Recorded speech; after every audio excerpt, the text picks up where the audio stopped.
I get it. The idea of securing sponsorships can feel overwhelming. You're only one person, and this isn't your full time gig. Having to ask someone to give you money, a product, or service in trade for promotion might run a close race to that same feeling of throwing your leg over a fresh colt. Visions of an unpredictable ride and possibly getting yard darted feel very real and oh so uncomfortable. Nowadays, I get giddy at the opportunity to talk shop about the art of selling and sponsorship opportunities. However, this hasn't always been the case. I've wished many times over the years that I had a roadmap for navigating sponsorships and the challenges that can arise when communication isn't clear for all parties involved. That's one of the main reasons why I felt compelled to create the Kickstart Guide to Securing and Retaining Sponsorships. In this guide, you're going to learn my exact framework and strategies for securing and retaining sponsorships. Think of this guide as a roadmap that will help you get to your next sponsorship destination. Much like our personal journeys in life, each individual sponsorship journey will vary, and the road trip will look different based on where we're trying to go. There's a lot of information out there today, and it can be overwhelming to know which direction to take. While Google Maps in Surrey might lead you astray, this sponsorship roadmap won't. The sales strategies I teach throughout this guide are like Rand McNally, proven, tried, and true. You can find the Kickstart Guide to Securing and Retaining Sponsorships at dakotadawnjohnson.com.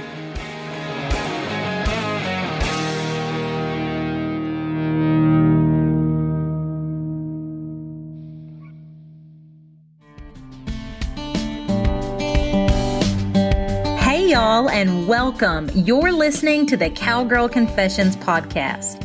I'm your host, Dakota Dawn Johnson, small town cowgirl with Southern roots, blazing a trail as a Midwest ranch wife, mama, and businesswoman. The mission of Cowgirl Confessions is to share the wonderfully wild and Western life stories of cowgirls from all walks of life. We'll talk about the highs, the lows, and everything in between when it comes to navigating careers, cowboys, kids, and cattle. Legendary cowgirl Dale Evans said it best. Cowgirl is a pioneer spirit, a special brand of American courage. The cowgirl faces life head on, lives by her own lights, and makes no excuses. Cowgirls take stands. They speak up. They defend the things they hold dear. A cowgirl might be a rancher, a barrel racer, a bull rider, or an actress. But she's just as likely to be a checker at the local Winn-Dixie, a full-time mother, a banker, an attorney, or an astronaut. If you're into wet saddle blankets, talks with God, buckets full of laughter, and the life lessons learned in the process, kick off your boots and settle in. I pray these stories encourage, empower, and give you just the leg up you need. Here's to embracing the cowgirl state of mind, no matter how wild and Western life may get along the way. Hi there, friend. I pray that this finds you well. Thank you for joining me today. It is so incredibly special to get to share today's guest story. But before we jump in and I tell you a little bit more about her, I just want to give you an opportunity to choose when you decide to listen to this episode. And I say that because we talk about some heavy topics, and you're more than likely going to need some tissue. But if you are headed into a meeting or in a situation where you don't need a tear streak face or maybe a wet t-shirt, then I would say push pause on this and wait to listen to it a little later, because it will definitely pull on your heartstrings. This episode is one that has been a long time coming, and in God's perfect timing, our first few attempts to connect did not work out. And so when we did finally get to connect, the story was actually different, where this woman's at now versus our original timeline. And that's not by chance. I definitely consider that to be a God wink. So go grab your tissue and get ready to be just inspired and encouraged as you listen to God's promise being played out in this young woman's life. Today's episode features Sarah Mason, a symbol of courage and resilience from the heartland of Kansas. She's a lover of horses and the Western lifestyle, and that's led her to pursue her certification as an equine sports massage therapist. And she's also an influencer well known in our Western fashion industry. Despite experiencing a profound loss and navigating her way through the solitary waves of grief, Sarah has managed to harness an inner strength that has carried her forward. She is not just a vibrant personality in the digital realm known as the Western Mama, but also a beacon of hope and solace for many who find comfort in her authentic voice, myself being one of those. In this episode, Sarah shares her journey from grief to love, her determination to carry on her late husband's legacy, her step into motherhood through IVF, and her rediscovery of love. With the spirit of a cowgirl and a faith that has weathered life's storms, Sarah Mason stands as a testament to God's promise of fulfilling the desires of our heart. Doesn't mean it comes without trials, but our Lord and Savior is ever present. He is there. We are never alone. And Sarah's story has God intertwined into every part of it. And I'm just so grateful that she chose to share her story with us here today on the podcast. I pray that this episode blesses you, and please reach out to myself or Sarah and let us know what your main takeaway was. Thank you so much for being here. Welcome to another episode of the Cowgirl Confessions podcast. I am thrilled to have Sarah Mason on the show today. This has been a long time coming, and as always, I feel like it's God's perfect timing whenever a guest comes on, because our stories can evolve so much in a short amount of time. I feel like, Sarah, that is, you are no exception to that. So thank you for being here today. Yes, thank you so much for having me. So I would love to hear, Sarah, just take us through your roots to the Western world, and how that has contributed to you, being an equine sports massage therapist, and just, your work in the Western fashion industry. Sure. My family's from a small town in Southeast Kansas originally, and we kind of moved all over Kansas to several different areas, and just have always grown up around horses, just with a love of horses. My papa had horses and cattle. And so those were just some of my favorite times growing up, were just anytime I could be with horses and out there on his acreage with him. So it's just something that has always just really spoken to my heart, I guess. And, as I got older, I lived in some larger cities and with teaching in some more urban areas, in Fort Worth and Austin and Nashville and Denver, but knew that I wanted to eventually get back to a more rural way of life. And when I moved back to Oklahoma, it worked out well for us to go ahead and get horses of our own and kind of get back into that lifestyle. As far as equine massage, I have I've taught for many years now, and have just kind of been looking for something else, I guess. I still love teaching, but as far as work goes, I was looking for, I guess, just another avenue, something that was kind of new to me and something new that I could do with horses. And so I had heard about equine massage and had looked into it and just thought it was a really cool field, and signed up for a program and studied for about a year and was able to pass my certification and get started with all of that. So I am on the board at an equine rescue in Hera, Oklahoma.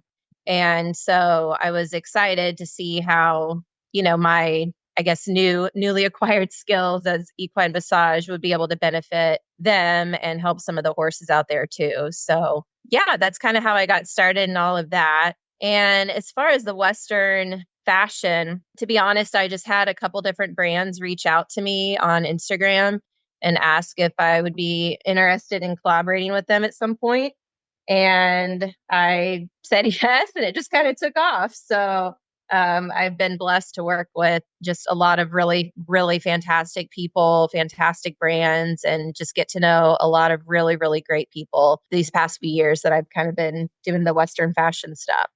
You do such a great job of sharing all these different parts and roles that you play in your day-to-day life on your Instagram. That's where I first found you a few years ago and connected with you. And I just want to applaud you for that because I feel like, it takes a lot of work to do that, but you articulated and you just have something about you. It's like that it factor where I'm like, I just want to get to know her better. Aw, Just a thank very you. genuine, kind of come as you are feeling. And so I would love to kind of back up a minute though, Sarah, and what brought you or what took you to Oklahoma? So I actually went to college here. So Okay. I, like I said, grew up in Kansas, but attended Southern Nazarene University, which is in the Oklahoma City metro. And so went to school here and then moved to Texas after school to start my teaching career and hadn't lived in Oklahoma for many, many years. And then in 2000 and I guess it was 17, got engaged to a man that was living in Oklahoma and had, all of his family here and a great career here. And so decided to move back to Oklahoma at that point. So that's what brought me back this go around. Let's go there because I feel like there are so many parts of your story, but you have such a beautiful story of God's restoration. But let's start at the beginning, if you will, whenever you first met your late husband, Scott. Yes, yes. So Scott and I actually went to college together, which a lot of people don't know, but he was a few years older than me. And we were kind of in the same friend group, but we didn't ever like know each other that well in college. So I'd see him around at different things or, just different get togethers. He was on the basketball team, stuff like that. So I definitely knew who he was and he knew who I was, but we never dated, never, hung out one on one, anything like that. But I just, I remember him just being just really funny and just a fun guy to be around. And everybody kind of looked up to him. And he was just a really great guy. So we stayed connected just on social media for years. He went off, joined the Marines, just did a bunch of, other stuff that people do after college and got his master's and just, kind of moved in a different direction. And I was teaching and one day just got a random message on Facebook when I was in the middle of my day teaching kindergarten in Nashville. And honestly, I thought that I had been hacked, like that he had been hacked and that I was getting a message because I was like, why is Scott Schellenberger reaching out to me after like 100 years? But he was genuinely reaching out. And so we just started messaging and kind of just catching up on the last few years and just started getting to know each other. And we were both single and just started communicating quite a bit and then had made a plan to get together. It was close to Christmas. And so we had made a plan to get together over the holidays because I was going to be back in Kansas and he was going to be in Oklahoma. So we met up in Tulsa, which was halfway between my parents and where he was living in Oklahoma City, and ended up spending like hours and like 10 hours together that day. I thought it was just like a quick little lunch date thing, and it just ended up being sort of like an all day type of deal. And it moved very quickly from there. We started seeing each other as regularly as we could, which was difficult with, me being in Nashville and him being in Oklahoma. But we made it work and we got engaged just a few months later. And then I came back to Oklahoma that summer, just right before we got married. Wow. It's just wild how God works and brings people, into our lives at a certain pivotal moment. So tell us what happened next and what the next few years looked like. Yeah. So we both wanted to be parents more than anything. We were super, super excited to start trying to get pregnant and have a family. And from Oklahoma standards, we had gotten married a little later in life. And so we kind of felt like we were behind the curveball a little bit. And we were really excited to have, gosh, we wanted, I think originally we talked about like 3 or 4 kids. And so that was kind of like our goal was just, right away to start trying to have a family. And we just were not having success. And so our doctors had told us, give it about 6 months. And if are still not pregnant, then come in and we can run some tests, see what's going on. Well, 6 months came and went, no pregnancy. We both went in and had tests run. Everything came back great. And, so they were like, oh, just give it some more time, give it 6 more months. You guys are both super healthy. There's no reason why you shouldn't, get pregnant. So we gave it more time. And then we were right about the year mark and decided to go in and speak with a reproductive endocrinologist, which would just kind of do some more in-depth testing, and found out that basically I just had fewer eggs than I should for a woman of my age. And so, they said, let's try some medication and, do a few months on different medications. And that didn't do anything. And then we basically found out that IVF was our only option, which honestly was pretty heartbreaking to us. We didn't really know of anybody personally that had to do IVF, and it just felt like some super like far out there medical procedure. And all we knew was that it was really expensive and that you had to give yourself a lot of shots. So it just did not, it was a pretty big blow for us to find that news out. So we spent, the next couple months just really like doing our research on different clinics and trying to find a place that would work well for us. Neither one of our insurances covered a penny towards IVF. And so we were told that here in Oklahoma, it was going to be about $25,000 per round. And we just could not afford that. So we kept looking, got some different recommendations. And my principal, where I was teaching at the time, actually had a friend that had gone to Barbados for IVF. And so she connected us and we spoke, and we ended up landing on doing IVF in Barbados. So we kind of put all of our efforts into getting that process started, just had a lot more testing to do, and had set some dates and flew down in 2019 for our first round of IVF.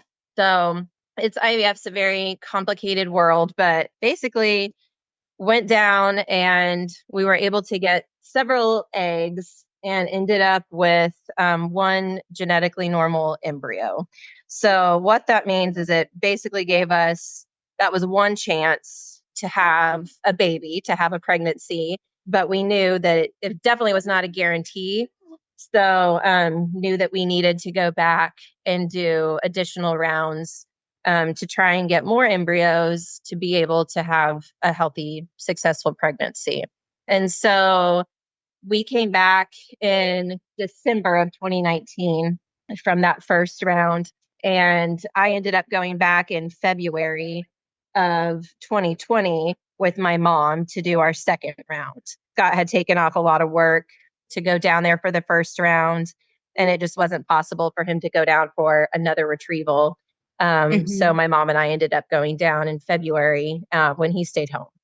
That was kind of the IVF, what took us down there, I guess. And then I can go ahead and share about the next part. Yeah. So my mom and I were down in Barbados for about a week and a half.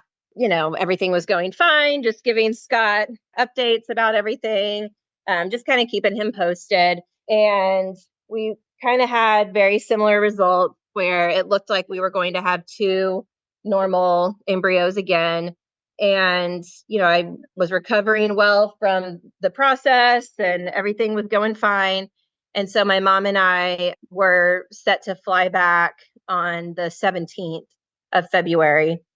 So she and I went to the airport, called Scott, told him we were getting ready to leave. I'll call you when we land, that sort of thing. And we had a layover in Toronto and we were supposed to spend the night there. So she and I made it to Toronto. And as soon as I got service again, my phone just started going crazy. And I started having all these text messages and voicemails come through. And one came through from his mom. And she had just said that he had had a heart attack while teaching class. He was a college professor. He had had a heart attack and was in the hospital and he was basically on life support at that point. So he had not been responsive since the heart attack and was stable, but not on his own. So it was just so shocking. And I just couldn't believe that that was happening. And, he was super healthy, 41. I mean, former Marine, just super fit and just took good care of himself. And so I just really thought, surely everything's going to be okay. Like this kind of thing just doesn't happen to healthy, 41-year-old guys. Mm-hmm. Um, and so we ended up, my mom kind of sprang into action and was able to go up to the Air Canada desk and get flights changed so we could get back a little bit earlier. And so we got to him the next day and we got picked up at the airport in Oklahoma City. And yeah, I mean, they took me back there and he's on life support. And still thought he's going to be fine. Like, they had told me we're going to try and wake him up because they had him medically, in a coma. And so they said, we're going to try and wake him up in a little bit and we're going to keep monitoring, just all of his organ function. And then we're going to do a CAT scan and see what his brain function is like. So we had been there maybe an hour and the neurologist came and asked if he could speak to me and said, is there anybody you want in there with you? So we had a lot of family from Texas come up at that point. My dad had driven down from Kansas. My mom was with me. And, all of our Oklahoma family was there. And just tons of people from the church, from the school that he taught at, were just there and praying. And, just everybody was just being incredibly supportive. And so I had our family come into this room with me, and the neurologist came in and just basically flat out said that he was brain dead. And, he just said once that function is gone, it doesn't come back. And that there was just basically nothing left that we could do. And that I mean, you just can never prepare yourself for news like that. So, you know, it was just this massive, like, what in the world? I can't believe this is happening. And just so quickly, you're forced into all of these decisions. And so later that day, I started signing paperwork to have, organs donated. And I mean, the next day we had to go up and everybody had to say their final goodbyes and life support was removed on February 21st of 2020 and he passed away about 20 minutes later. So, yeah, it was just the darkest time that you can imagine. So, Oh, Sarah. Yeah, that dark. Yeah, I don't have words. And as you said, there's nothing you can do to even begin to prepare yourself for that. And what a roller coaster of emotions and highs and lows, to be in Barbados, right. dreaming of your family, that you're starting together Yeah. and then land in Toronto and get those phone calls. And so I can just hear it, it's like the way you share your story, it's like you bring all of us along with you as if we were there. And so, while it's a devastating, there's no other way to say it, Right. situation. What happened in the days and weeks and months to come after making that decision? Well, it was right before COVID. So his funeral was about a week before everything kind of shut down. And so there were over 1,000 people at his funeral. He just, his family is so loved and respected in the community. And Scott was just so loved. And, it was such a tragedy that, people came from all over, college friends from all over the country came in, and it just meant so much to me. And, it's one of those times that you just hope and pray that they can see that they're watching and that they can see all of the people that came and just how loved he was. Cause it was a really, really incredible, the worst event ever, but it was incredible to see how many people came together to support all of us and just to show their love for Scott. But about a week after that, it was like total isolation. And so it was just the wildest time to go from, like you said, just the highs of, okay, we're finally working on like making like tangible steps towards like building our family.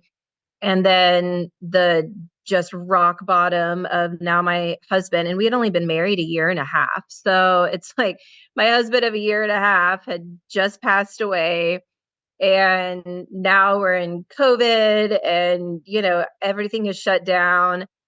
We had acreage, we lived on a farm. And so now, I've got all this land that I can't take care of by myself. So my dad's driving down on the weekends. My mom basically moved in with me just because I was not okay. And, she was wonderful at going out and feeding the horses and the pig and the dogs and, just taking care of things around the house. And so many friends and people from the church and community would drive out. We were about an hour away from the area that Scott grew up in, but people would drive out just to brush hog or, just help out with fencing or animal stuff. And if the tractor needed, so it just, people were just fantastic. But once COVID came, it really kind of changed things. And it was just an incredibly isolating and lonely time of my life. And I know for a lot of people.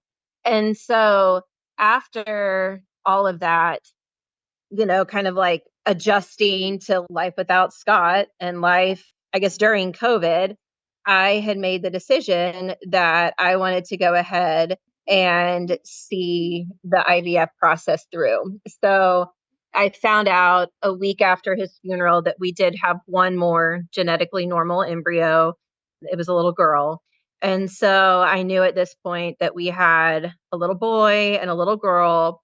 And just with our views and the way that we kind of saw everything, we definitely viewed those two embryos as our children. And I I didn't know if I would ever meet somebody again, if I would ever have a chance to become a mom.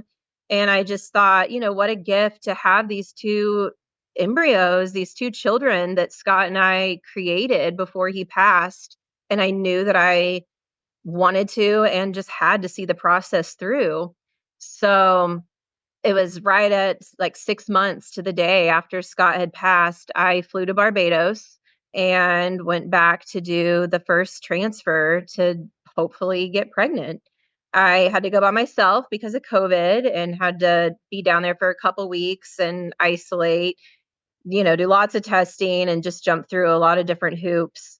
It was really difficult. Just with IVF, you're on such a schedule of, you have to have certain medications on specific days, specific times, certain doctor's appointments. And, so there was just a lot of anxiety, like going into what if my flights get delayed? What if, I'm still in quarantine and need this medicine? Or, it was just a really trying time to be trying to navigate the whole IVF process. But, everything went smoothly with travel and my transfer went great. And then I flew back home and waited about a week before I could do a pregnancy test and see if it was successful. And yeah, I tested one day. I was just petrified. Scott and I decided before, he passed, when we were just talking about IVF in general, that we were going to transfer in order of retrieval. And so we had found out right before Christmas that our first embryo was a boy, and which we were just so excited about. And so we decided that when the time came to start transfers, that that's who we would transfer first. And we had even talked about different names, and it was just a really special time for us to find out that we had one normal embryo. And so that's who I transferred. And yeah, got home and one day just woke up and just decided, okay, I'm just going to do this. And just remember kneeling down by my bed and just praying, like, so just like bawling, just begging God and begging Scott to be pregnant. I just was so afraid that I just how I would handle another loss. And I knew, this is one of two chances that we've got here. And if this didn't work, like, it was his son and it was the baby that he knew about. And I just was so afraid that it wasn't going to work. And so I went in and didn't even tell my mom or anybody that I was going to test. And I tested and flipped it over, and immediately it was just such a strong second line.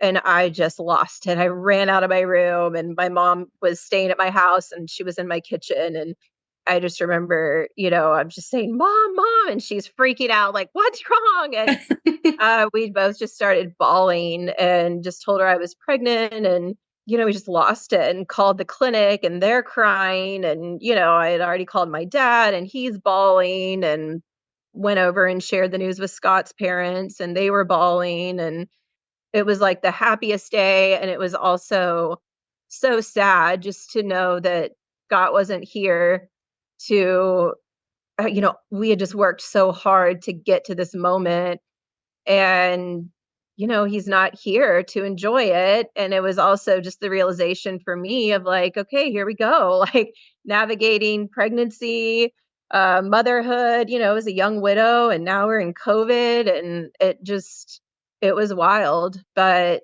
yeah, I had a great pregnancy and gave birth to just like the most beautiful baby boy on May 3rd of 2021. And Hayes is about to be 3 next month. So a month from today, actually. So yeah. It So goes by so, so fast. When it comes to navigating careers, cowboys, kids, and cattle, it can feel lonely sometimes, like you're down in the trenches trying to do all the things. But I want to share with you that it doesn't have to feel that way. I joined the Cowgirls Over Coffee membership in May of 2020. And y'all, it has been such a gift. It has allowed me to connect with women with that Western and rural background that simply get it. They understand what I'm working with. We get to share strategies, encouragement, and hold each other accountable as we're pursuing goals in all of these different areas of life. To learn more, visit cowgirlsovercoffee.com or check out episode 45 of the Cowgirl Confessions podcast that features the founder of Cowgirls Over Coffee, Thea Larson. I hope to see you there. When you were sharing all of that, like, and you finding out that you were pregnant, it made me think about, I saw you had shared your favorite Bible verse on Instagram, Isaiah 61:3. yeah, And just truly that beauty to ashes. It's a story you can't make up. It's a story that I don't think anyone would choose to walk through. If you had the choice, you wouldn't, but you've been faithful, and God has been faithful, in your life and Hayes' life. And really, even since that moment, in 2021, when you became a mom, 3 years later, how so much has already changed for you. absolutely. Yeah. The 4th anniversary of Scott's death was this past February. On one hand, it feels like yesterday, and then sometimes it feels like it's just been, forever and ever and ever, because so much has happened. But, I moved houses, like I said, I was struggling just with the farm, and it was just really emotional. That was kind of like our dream house, and it was just a really, really hard place to stay. So I ended up finding a smaller property that, would work for me to be able to bring my horses and the other animals, but less land, and so that I could manage it. So found a new house. I got a different job. I mean, moved an hour away. My parents had moved from Kansas down to Oklahoma to be with me and to help. And so I just feel like, I mean, really, everything in my life changed. Had a baby all of a sudden, started a new career as equine massage therapist. Just so much had changed. And I did go back because we had that second embryo, our little girl. I did go back for her right when Hayes had turned 1, and ended up losing her. And so that was another really, really difficult loss. But, after I was able to kind of like regroup from that, I made the decision somewhere along the way that I wanted to start dating again, which I never saw coming. Like I thought, this is it. I will just be a widow the rest of my life and focus on, myself and my kids and animals and whatever. And, like I said, just things did not go as planned with our second baby. And I don't know, I just kind of started feeling that like tug in my heart that I wanted to spend life with somebody. And I firmly believe that like God creates us for companionship. And like my heart has always just longed so earnestly to be a wife and a mom. And that's just like those are just the biggest dreams that I've had. And I've been able to do some really cool things in my lifetime, but I have never wanted anything more than to have a family. And so I knew that God had put that desire in my heart for a reason and put that dream in my heart, and that throughout such loss, he still had kept that alive. And so the time kind of came about, it was about a year after Abilene was our little girl's name. And after I had lost Abilene, I knew that I was ready to maybe kind of start dating and kind of like look around, see what's out there. That was rough. Dating these days is so hard. And I mean, nobody knew anybody that was single. And it was a wild time. And I ended up deciding to get online and try dating online because I worked from home. And then when I, did all my horse stuff, I'm in a barn. So I'm like with horses or hays all day, and that's it. Our church was teeny tiny, knew I wasn't going to meet anybody there. And so I knew that, if I was going to be serious about it and really try and like meet somebody new, I would need to do it online. And so this past year, about a year ago, I and I went on like a few dates here and there, and just nobody that was really a great fit, but met some, nice people, but just nobody that just was quite right. And then, yeah, right about a year ago, I met this rancher that lived out in Northwest Oklahoma named Isaac. And yeah, like once again, life changed so quickly. And I mean, I just knew like almost instantly that this was the man that God had for me. And, we both just had that feeling, and just that, just where you just know that this is your person. And yeah, he had been through a lot just with a divorce. And obviously I had been through a lot, and we both were just really ready to find the right person and to just live life with someone. And we ended up, dating, getting to know each other's kids and families. And we got engaged this past November, and we got married 3 weeks ago, 2.5 weeks ago. So, yeah, You are the new Mrs. Mason. that's right. That's right. So, yeah, going through all the fun name change stuff right now. But yeah, that's correct. The new Mrs. Mason. You shared in one of your social media posts how it's not like the end of one chapter or the end of a story and the beginning of another, that this is your story, yours and Hayes's. And I just felt like, and I probably didn't even articulate that right saying it, but the way you worded that, I just thought, man, you just, again, have such a way of sharing something that's been so incredibly difficult. I just feel like the way you've shown up and been willing to share your story and been so brave to do that when it's not easy and it's hard, has been such an encouragement to other people who, are walking through something similar, loss, navigating all that. And really, it's like it's your testimony. Thank you. I have found, yeah, I've made a lot of really great connections with sharing. And I have, been fortunate. Well, I mean, fortunate's not the right word, but I've connected with other young widows that we were able to really support each other. There were two girls that I met almost right off the bat, and our husbands had all died within a week of each other. And somehow through social media, one's in California, one's in, oh gosh, I think she's in Indiana. And so we just, randomly were connected online from other people. And that was just a really big blessing for the three of us to have each other and to kind of be at the same place in our journey. And, people have a lot of negative things to say about social media, and I get it.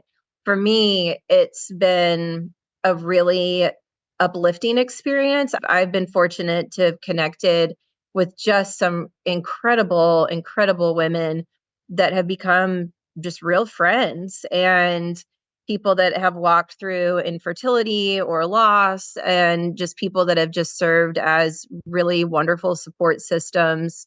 And, sharing my story, it's been a source of, I think, therapy for me. I've always enjoyed writing, and it's helped me.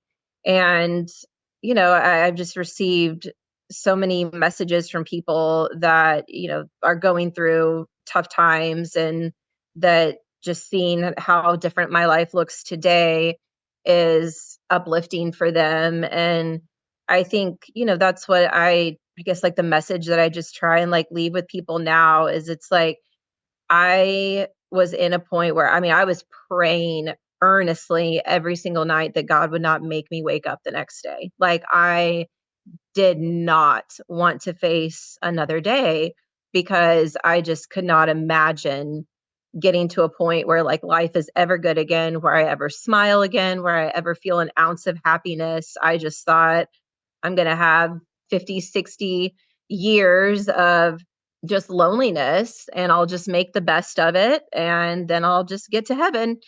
And, God had other plans, and God had so much more to my story than I could have ever imagined. And, I'm sure everybody can hear the little voice in the background. And Hayes is just my biggest miracle. And I'm so glad that that I'm here, and that God had him picked out just for me. And he knew the kind of man that I would need to, step in beside me and help raise Hayes, and that also was able to fulfill the longing for more children. And so now I'm, a stepmom to incredible kids. And, my days just went from being so sad and dark and lonely to they are just super packed now with, softball practice, and just kids everywhere, and meals and laundry, and, just animal. It's crazy. And it's the life, like, that I never wanted to have, because I never wanted to walk through what I did, but it's like the life that I've always dreamed of. And so I would never have wanted to get here, via the path that I had to take to get here. But being here, and, being just with Isaac and all of our kids, and, our ranch and family, and I'm happier than I could have ever imagined being. And that has nothing to do with me. It's just God's grace and God's goodness and his faithfulness. And, I just have so much to be thankful for. And yeah, I just feel like my story it's just a miracle. Just the restoration and the hope and the happiness is just nothing short of a miracle. I couldn't agree with you more. And you've already inspired and encouraged so many people by walking in your faith. And it's truly an honor, Sarah, to have you on this podcast, and share you with our listeners, because I know that there's other people out there that are truly gonna be encouraged and inspired as well when they hear this from you. And do you have any resources or advice for people listening that are navigating loss? Probably the best thing that I did was get connected with a counselor. There are specific grief, and I had a grief counselor. I also had a trauma counselor. And early on, the grief counselor that I had was also a widow. And that was really kind of the only person that could get through to me, because I just remember thinking, people would try and say encouraging things, but I just remember thinking, you don't get it. Like, you don't understand. And they didn't, unless you've walked this path, you don't understand the gravity of losing, your spouse. And so having another widow to talk to was really encouraging, and being able to see, where she was many years down the road. was really encouraging to me. So I would just encourage people to try and get connected, whether that's, online, or there's a lot of different communities out there. Counseling helped me tremendously. And, there's a lot of really good books and good resources. But for me, finding somebody that had walked in my shoes was key to me. Sarah, this has just been such a pleasure getting to hear your story more in detail and just how God has really performed a miracle in your life. And I just want to thank you for your time today. We wrap up every show asking our guests what the phrase, the cowgirl state of mind, what does that mean to you? And your story absolutely has God and the cowgirl state of mind written all over it. I'd love to know, what does that phrase mean to you? Yeah, to me, some of my favorite people in the world are cowgirls. And I think I've always looked up to cowgirls because of their grit and their determination. And I mean, I see that every day in different women that I've met just on Instagram that maybe I haven't met in real life, but that, are just hardworking and just determined people that just keep pushing through adversity.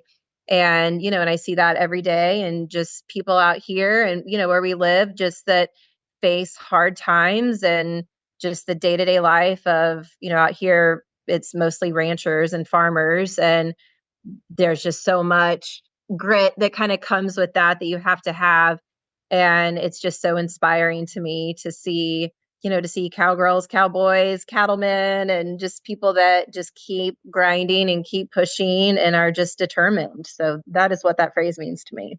Mm. It is always wonderful to hear that from another woman that is navigating, and you're navigating all the things, career as a cowboy husband, kids, and cattle. And I couldn't be happier for you, Sarah, in this new chapter of life that you've embarked on. So how can everybody stay connected with you and follow along with this next part of your story? Yeah, I'm getting better about posting. I kind of took a little break, but I'm getting better on staying more, I guess, keeping people in the loop. Instagram is definitely where I'm the most present. And so my username on there is the Western Mama, MOMMA. And yeah, I love making new connections on there. And truly for me, it's about the connections. I love getting to know people on there and like following along and really investing in their stories as well. It's not just about, numbers or likes or any of that stuff, just does not matter. I love meeting new friends and genuinely making new connections on there. So, yeah, if we're not already connected, I would love to meet some more people. And yeah, anybody is welcome to reach out anytime. That's where you can find me. Awesome. And then I'd be remiss to say you've had the opportunity to speak at some different events. Is that something that people can reach out to you about if they'd like to have you come and share your Sure. story? Or Yeah. Yeah. I've had the opportunity to speak at several like women's conferences, and I've done some podcasts and some interviews and a talk show and different things like that. But yeah, that's always something that I'm open to. So yeah, okay, would be happy to talk to people about that. I pray that, this gets in the ears of lots of people that can just help you, expand that territory to share your story with more and more people. So, Sarah, thank you again. This has been wonderful. Thank you. I really appreciate your time. Thank you for spending your time with me on the Cowgirl Confessions podcast. I'm so glad y'all stopped by. If you could take a moment to share this episode and tag us on social media, I'd be happier than a cowgirl in a sea of buy one, get one vintage turquoise. Subscribe to make sure you don't miss an episode. New episodes will be released bi-monthly. Please leave us a review if you feel so led by going to iTunes. Your feedback will really help us breed the idea of grabbing life by the horns with a cowgirl state of mind into women across the globe. Some that may have never even had the privilege to throw their leg over a horse, but could most certainly use the cowgirl state of mind while navigating life. Thanks again, y'all. Until next time, keep pursuing your dreams with that all go and no woe mentality. Remember, you're writing a story that's worth saddling up for, sister.